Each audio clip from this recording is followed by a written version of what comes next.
Saya berdoa sama Allah, ya Allah tolong saya, ya Allah. Nggak ada jawaban. Akhirnya saya tambah cinta sama wanita itu. Saya sholat tahajud nggak ada jawaban, saya tambah cinta sama. Akhirnya pada suatu saat saya pakai ruku, saya pakai mukna, saya ingat perkataan pendeta itu menancap di pikiran saya tiba-tiba. Saya ingat perkataan pendeta, kamu berdoa pakai nama dua Tuhan, Tuhan mana yang menjawab engkau, berarti Tuhan itulah yang kau sebut. Yang saya ucapkan seperti ini, asyhadu an la ilaha illallah wa Isa ruhullah. Saya nggak tahu yang gurung itu pendeta, Roh Kudus, Roh Allah. Tiba-tiba Gilbert berkhotbah, orang Kristen tidak bisa disantet. Apa gunanya sehat kalau mati masuk neraka? Bagi saya mujizat terbesar adalah nama saya tertulis dalam kitab kehidupan. Harusnya di bulan April saya pindah agama, tapi oleh karena kasih karunia itu telah terjadi dalam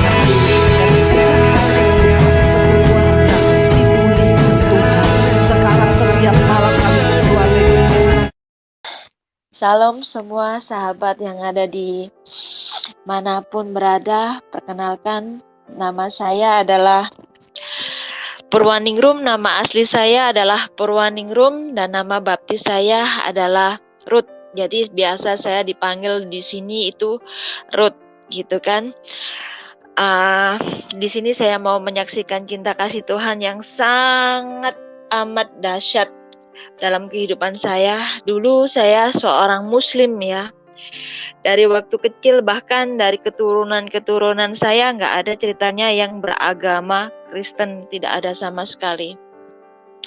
Nenek, kakek, buyut-buyut yang di atas nggak ada sama sekali yang Kristen. Mungkin kejawen ada karena saya dari orang Jawa ya. Kejawen ada, terus akhirnya ke Muslim semua. Akhirnya terus ada yang berpindah ke Muslim gitu. Istilahnya Muslim kejawen gitu kan. Tapi dalam sejarah nggak ada ceritanya ke Kristen. Begitupun juga saya pada waktu dulu nggak pernah berpikiran untuk menjadi seorang Kristen. Bahkan boro-boro menjadi seorang Kristen. Bahkan saya dulu pernah dalam penjara pun juga saya pun pernah ngajarin seorang Kristen untuk mu'alaf masuk ke Islam gitu kan. Saya pikir saya bangga karena bisa membuat seorang Muslim, membuat orang Kristen menjadi seorang Muslim gitu kan. Singkat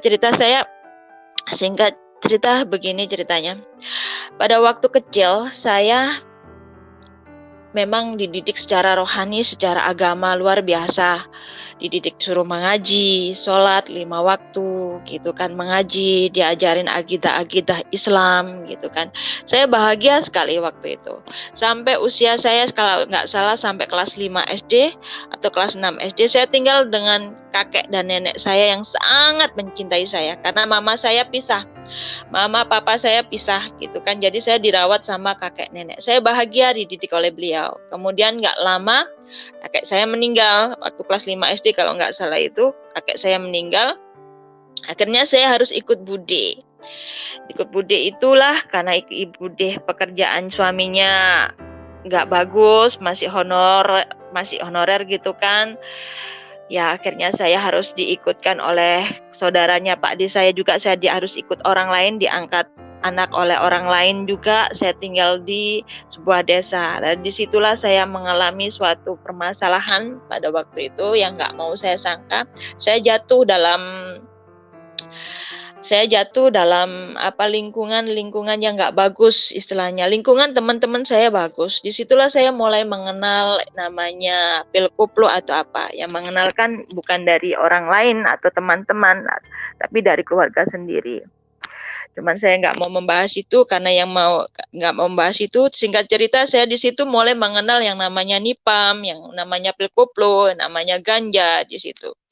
Terus waktu itu nggak lama kemudian saya setelah lulus SMP, saya masuk ke SMA. Nah, di SMA di situ saya berinisiatif ingin mencari papa kandung saya.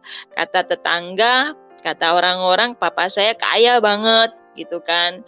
Bapak saya disuruh nyari, kamu sudah besar, sudah mau 17 tahun, sudah sana kamu cari siapa papa kamu gitu kan. Papa kakek kamu kaya gitu kan, nenek kamu kaya, papa kamu kaya gitu. Yang namanya anak ya kepingin ketemu dengan papanya gitu kan. Akhirnya saya nyari papa saya di usia 17 tahun itu, hampir 17 tahun, 16 tahun saya nyari.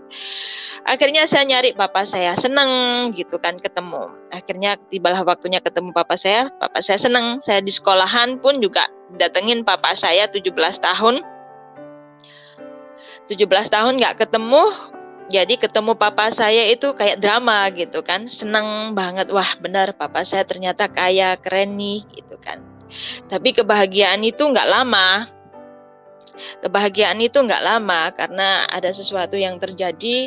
Ternyata papa saya pun bahagia bertemu dengan saya. Tapi apa yang terjadi, papa saya mencintai saya bukan sebagai seorang anak, lebih dari itu gitu kan. Karena lama kita nggak ketemu, mungkin jadi awalnya menganggap saya, mungkin dia nggak tahu yang ada dalam pikiran beliau apa, sehingga saya yang dulu belum kenal diskotik, diajaklah sama papa saya pada waktu ulang tahun yang ke-17 ke sebuah diskotik waktu itu kan. Nah, disitulah saya dikenalin namanya Inek sama papa saya.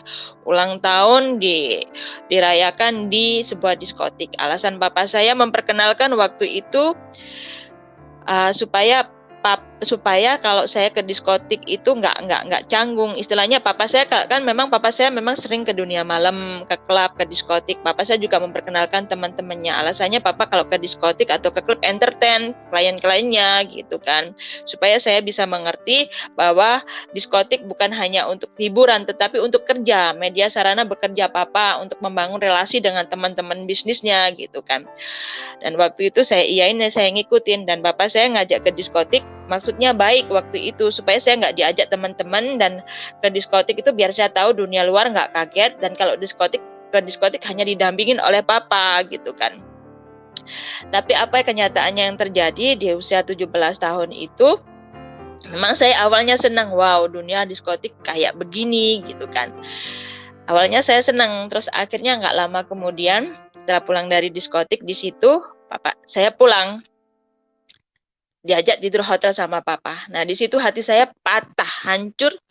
Saya pikir papa saya betul-betul tulus mengasihi saya sebagai seorang anak ya. Ternyata lain. Ternyata papa saya bilang bahwa beliau mencintai saya sebagai seorang laki-laki dan perempuan. Nah, disitulah hati saya hancur. Saya semalaman mengunci diri di sebuah kamar mandi. Akhirnya bapak saya minta maaf, akhirnya saya keluar gitu kan. Tapi nggak sampai di situ juga, bapak saya tetap berjuang.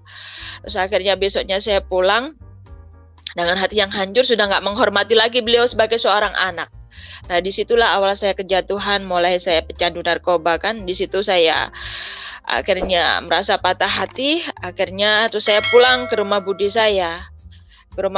Namanya budi saya ekonomi pas-pasan ya. Waktu itu saya ikut nenek ya, seorang pensiunan, ikut ekonomi pas-pasan juga waktu itu gitu kan.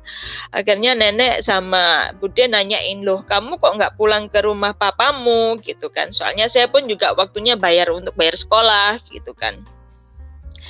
Terus akhirnya saya pun ngomong, apa ini, saya kalau pulang saya takut dengan papa, saya kalau pulang papa saya akan begini begitu kan. Akhirnya saya enggak pulang, saya pergi. Disitulah saya pergi, akhirnya saya pergi dengan teman, nggak tahu akhirnya saya kenal dengan om-om yang punya kafe. Akhirnya saya berpacaran dengan beliau. Nggak ngapa-ngapain sih, cuma dikasih uang. Nah, itu saya pulang dengan alasan ini uang dari papa, padahal enggak dari papa. Saya menutup-nutupin karena saya takut gitu kan, nggak mau ngomong apa adanya kalau papa saya begini-begini, karena takut ke keluarga saya kecewa seperti itu kan. Tapi lama kelamaan terus akhirnya saya pun sering keluar malam. Akhirnya saya ngaku pulang ke rumah papa. Saya nggak pulang ke rumah papa karena takut ya, karena kalau setiap kali ke rumah papa saya pulang, papa pikirannya ingin ganggu saya seperti itu gitu kan. Dan akhirnya saya nggak pulang itu, terus akhirnya saya memutuskan kabur dari rumah gitu kan. Nah, di situ pun saya kenal seorang bandar narkoba juga. gitu kan. Bandar narkoba, preman juga, bandar narkoba juga. Saya kabur, terus akhirnya di situ saya kabur, saya hamil kan. Saya kaburnya karena saya hamil, saya kabur sama bandar itu, sama preman itu. Akhirnya dihamil tua, saya dijual gitu kan ke mucikari. Disitulah saya jatuh dalam dosa perzinaan, prostitusi gitu kan. Saya dijual oleh mucikari. Terus akhirnya ya uangnya dia yang terima, laki-laki preman itu yang terima gitu kan. Terus akhirnya jatuhlah saya di situ, bisa menikmati uang-uang seperti itu. Tapi namanya orang, saya kepingin sekali lepas dari kehidupan malam. Rasanya hati ini menangis pada waktu itu. Ya Tuhan, saya kok bekerja yang menikmati uang laki-laki. Tapi saya mau, kalau saya pulang, saya juga nggak nyaman begitu loh. Kalau saya pulang saya nggak nyaman gitu kan. Tapi kalau saya bekerja begini rasanya nggak bisa. Karena pun saya sudah terlanjur malu waktu itu kan. Terlanjur malu karena saya sudah mengandung dan sudah punya anak itu kan, di luar nikah gitu kan. Terus akhirnya saya tetap juga berjalan dengan laki-laki itu selama 3 tahun gitu kan. Selama 3 tahun saya kerja di nightclub, di karaoke. Saya yang kerja, yang megang uangnya laki-laki itu. Memang sekilas sayang banget, mulutnya manis gitu kan. Ya seorang pembimbing, tapi pembimbing yang dalam hal nggak benar gitu kan. Nah suatu saat pada waktu saya kerja di Bali, dia ngabisin uang saya gitu. Pulang-pulang loh kok harta habis. Ternyata dia piara perempuan juga gitu. Saya yang kerja, dia habiskan untuk orang wanita itu juga. Nah di situ saya tetap kecanduan narkoba. Di situ saya berusaha mencari kebahagiaan ya. Kebahagiaan betul-betul saya ingin cari, tapi yang saya dapatkan hanya di dalam narkoba itu, sabu-sabu. Saya ketika mengisap sabu-sabu, saya merasakan damai sejahtera, istilahnya sukacita, tenang pikiran gitulah. Itulah sebabnya saya waktu itu menjadi pecandu narkoba. Karena apa? Karena saya merasakan damai, karena pahitnya hidup kan ya. Karena merasakan damai ketika saya ngisap narkoba, dan itu berjalan sampai 7 tahun. Sempat rasa hati pun juga kepingin berhenti gitu kan. Sempat hati ini ingin berhenti. Saya pakai sholat, pakai apa. Kekuatan saya hanya berhenti untuk nggak pakai narkoba hanya 3 bulan saja. Habis itu pakai lagi gitu kan. Terus akhirnya pada suatu saat saya pisah dengan laki-laki itu. Akhirnya pun saya pun juga mulai kenal dengan bandar-bandar besar, dengan istilahnya menjual narkoba juga, ikut-ikut jual narkoba juga gitu kan. Semakin jatuh saya kenal preman-preman kelas tinggi juga gitu kan. Di situ saya kenal ya kalangan yang lebih mafia-mafia yang lebih tinggi gitu kan. Nah di situ saya semakin jatuh gitu kan. Akhirnya saya harus masuk ke penjara karena kena pasal pengedar atau pasal persekongkolan gitu kan. Ada orang beli di saya terus akhirnya orang itu ketangkap gigit saya gitu kan. Akhirnya saya masuk penjara di situ. Nah di dalam penjara itu pun saya pun merasakan sukacita, merasakan damai sejahtera gitu kan. Istilahnya damainya, sukacitanya apa? Karena di dalam penjara pun saya masih bisa kerja jual perempuan, saya masih bisa kerja jual narkoba gitu kan. Uang itu terus ada gitu kan. Terus akhirnya pada saat itu saya ada seorang teman, dan teman itu manggil pendetanya datang untuk besuk saya gitu kan. Langsung saya diinjilin. Nah saya diinjilin, beliau berkata seperti ini. Dia berkata apa saya nggak ingat. Saya ada 3 kali atau nggak 4 kali pertemuan, 3 kali pertemuan kalau nggak. Waktu teman saya dibesuk saya diajak. Waktu teman saya dibesuk saya diajak. Waktu itu pendeta ngomong apa saya nggak nangkep gitu kan. Cuma waktu itu pendeta setelah ingat saya ngomong gini, sudahlah mbak kalau nggak percaya itu, mbak kalau mau percaya Tuhan Yesus juru selamat, pasti hukuman mbak diperingan. Dalam hati kecil saya begini, waduh saya di penjara sini seneng kok gitu kan, kenapa saya harus cepet-cepet keluar gitu kan, di sini pun asik-asik aja gitu kan. Terus akhirnya pendeta ngomong apa-apa nggak masuk, dia ngomong Injil nggak masuk. Tapi satu yang saya masuk, nggak tahu nancep di pikiran saya. Pendeta itu ngomong gini, sudahlah mbak, jika mbak nggak percaya Tuhan Yesus juru selamat, nggak percaya Tuhan Yesus adalah manusia, jika mbak dalam keadaan masalah berat, berbeban berat, jatuh dalam dosa paling dalam atau masalah apapun, mbak berdoa pakai 2 agama, Tuhan mana yang menyelamatkan mbak, ya Tuhan itu yang mbak harus ikuti gitu kan. Tuhan yang mana yang menjawab doa mbak, ya itu yang harus mbak ikutin gitu kan. Itu yang nancap di pikiran. Pertama-tama saya nggak sadar kalau perkataan itu nancap di pikiran saya gitu kan. Habis dikunjungin saya dikasih uang gitu kan. Habis dikunjungin saya dikasih uang gitu kan. Akhirnya sampai sel saya belikan narkoba lagi gitu kan. Akhirnya gitu terus. Terus pada suatu saat saya akhirnya harus setelah vonis 1 tahun, setelah saya sidang vonis 1 tahun, saya harus dibuang di Malang mau nggak mau. Rasanya hati saya nggak kepingin dibuang di Malang gitu kan, karena saya pikir wah di penjara Medaeng Surabaya sini rasanya enak banget gitu kan. Terus akhirnya saya harus dilepas, saya harus dilayar di Malang. Nah, tapi sebelum saya dilempar dibuang di Malang, saya sempat pada waktu itu perjumpaan ilahi, nggak tahu saya merasa ada teman saya pada waktu itu, ada teman saya yang Kristen ngajak saya pergi ke gerejanya penjara situ kan. Nah di situ waktu saya itu memang nggak ngerti, teman-teman bilang oh ada acara Paskah, ayo datang yuk. Terus akhirnya saya pun juga oh iya ikut gitu, cuma ikut-ikutan aja, nggak ada dasar apa-apa gitu kan, ikut masuk di gereja. Nah nggak tahu di dalam gereja tersebut saya tiba-tiba sekali begitu masuk dalam gereja melihat orang nyanyi puji-pujian, rasanya air mata nggak terbendung, nangis terus. Saya nggak tahu itu apa. Sampai saya nangis itu nggak bisa berhenti, saya malu sendiri. Sampai saya, kalau saya ketahuan menangis begini nanti ditanyain semuanya, saya kenapa ini? Saya bingung jawabnya, gitu kan. Tapi air mata ini nggak bisa dibendung gitu loh. Ada orang nyanyi, ada orang khotbah, ada orang apa, rasanya nggak bisa ketahan gitu kan. Terus akhirnya ada pelayan-pelayan Tuhan ada berdiri di pinggir saya dikasih tisu banyak-banyak, saya ambilin. Saya dalam hati, aduh Tuhan, ya Allah saya malu sekali di sini gitu kan. Kenapa saya nangis terus? Kalau orang tanya saya kenapa, saya jawab saya inget rumah aja deh. Padahal waktu itu saya nggak inget rumah sama sekali, nggak tahu itu menangis karena apa. Cuma sekarang setelah tahu bahwa itu katanya oh zaman Roh Kudus, iya memang benar. Karena pada waktu itu rasanya sedih juga enggak, bahagia juga enggak, sadu gimana begitu rasanya, ya pengen aja menangis ya nggak henti gitu kan. Terus akhirnya setelah ibadah kebaktian Paskah selesai, saya kembali ke sel, sudah nggak terjadi apa-apa. Teman-teman di situ baik-baik, nggak ada yang fanatik begitu, nggak ada sih. Akhirnya di situ pun saya menjalani hidup ya masih sholat, di situ pun juga masih sholat. Bahkan pun saya di dalam penjara itu pun pernah ada yang ada seorang Muslim, ada seorang Kristen minta suruh ngajarin saya ngaji, saya ajarin ngaji dia gitu kan. Saya ngomong bahwa Islam adalah agama yang paling sempurna begini bla bla bla bla. Akhirnya saya ajarin, ya meskipun ngaji saya nggak bagus tapi bisalah sedikit-sedikit gitu kan. Dikit sekali, nggak lancar gitu kan, hanya sekedar tahu gitu kan.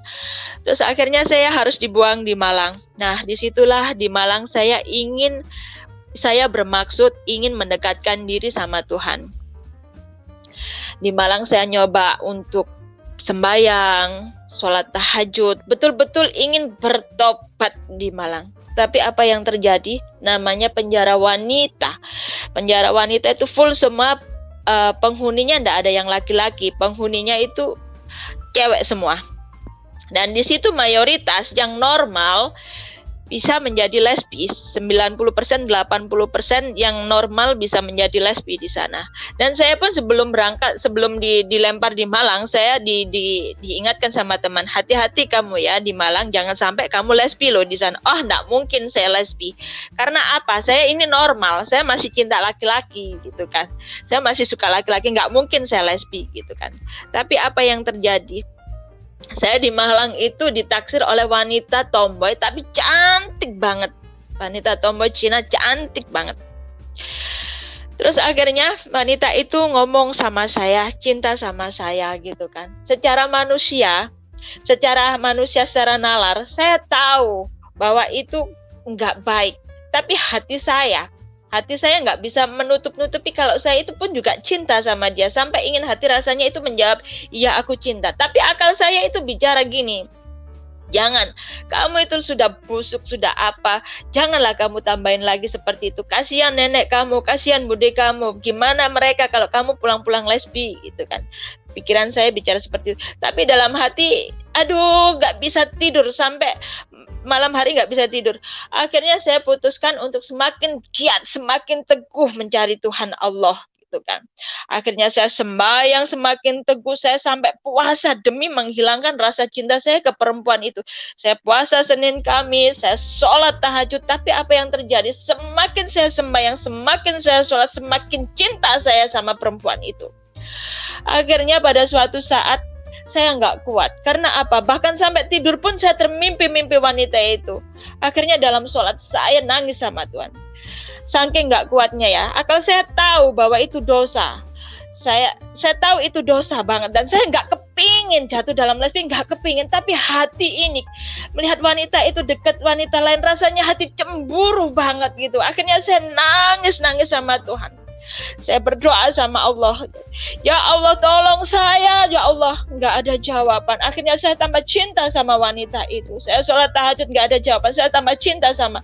Akhirnya pada suatu saat saya pakai ruku, saya pakai mukna, saya ingat perkataan pendeta itu menancap di pikiran saya tiba-tiba. Saya ingat perkataan pendeta, kamu berdoa pakai nama dua Tuhan, Tuhan mana yang menjawab engkau, berarti Tuhan itulah yang kau sebut. Waktu itu saya langsung bilang begini, dalam lintas pikiran saya, ya Allah, ya Tuhan semesta alam. Saya nggak bilang ya Allah atau nggak apa, saya nggak mau menyebut Tuhan Yesus juga waktu itu kan, dalam pakai muknah ya. Saya menangis saking saya nggak kuatnya ingin membalas cinta wanita, saya nggak kuatnya menahan cinta saya ke wanita itu. Saya menangis sama Tuhan, saya berseru sama Tuhan, ya Tuhan pencipta alam semesta, tolong aku, selamatkan aku dari dosa ini ya Tuhan. Siapapun itu Tuhan, siapapun itu, tolong aku, selamatkan aku dari saat ini, selamatkan aku dari dosa ini. Sambil nangis begitu kan. Akhirnya mungkin secara nggak sadar suara saya itu mungkin keras, sehingga teman saya yang ada jarak 1, 2, 3 bed dengar perkataan saya, doa saya waktu menangis. Dan akhirnya dia tiba-tiba itu dengan senyum dia ngasih saya pembaca Alkitab. Tersenyum gitu, ngasihkan saya itu begini kan, dikasihkan saya, dia nggak berkata apa-apa, cuma ngasih pembatas Alkitab kecil itu kan, ada orang yang jatuh dalam jurang yang paling dalam, diangkat sama Tuhan Yesus begitu kan, sambil ada tulisannya, jika engkau jatuh dalam jurang yang paling dalam, jangan takut, jika engkau percaya kepadaku, maka aku akan menyelamatkanmu. Saking butuhnya obat saya waktu itu, saking kepinginnya saya lepas dari perasaan itu, saya imani perkataan itu. Iya, saya percaya Tuhan Yesus akan menolong saya dan menyelamatkan saya. Seketika itu damai sejahtera melingkupi saya, rasanya kayak disiram air dingin tuh. Dingin rasanya, damai, sukacita melingkupi saya, dan malam hari itu saya tidur nyenyak, nggak mikir wanita itu lagi. Itu mukjizat pertama yang dilakukan Tuhan Yesus kepada saya, yang isinya, barang siapa yang malu mengakui aku di depan manusia, maka aku akan malu mengakui engkau di depan Bapa yang di surga.